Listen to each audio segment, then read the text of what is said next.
महाराष्ट्र शासन कृषी विभाग अंतर्गत मी गीता कांबळे, सहाय्यक कृषी अधिकारी रुई गावाची। आज आपण वर्धमान मुर्चिते यांच्या शेतावर सर्व बांधवांच्या बरोबर माती परीक्षण कसं करायचं आहे आणि माती परीक्षण करण्याची आता सध्याची काळाची गरज का आहे, नैसर्गिक शेतीकडे आज शेतकरी वळत आहे आणि नैसर्गिक शेती करत असताना जमिनीमध्ये जो काही सेंद्रिय कर्म जो कमी झालेला आहे ते तपासण्यासाठी माती परीक्षण करण्याची खूप गरज आहे। माती परीक्षण कसं करायचं आहे ते आज आपण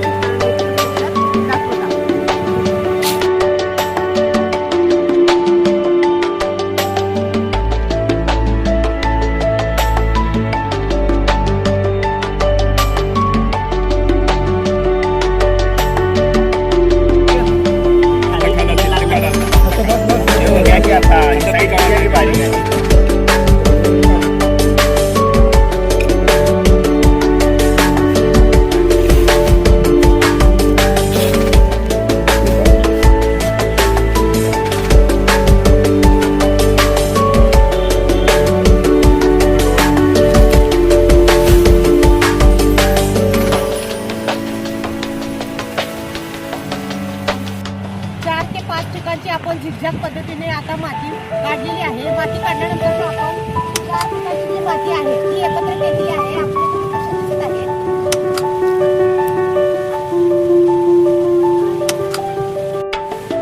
शेताच्या वेगवेगळ्या भागातून काढलेली ही माती एक स्वच्छ गोणपाटावर किंवा कागदावर एकत्र करा।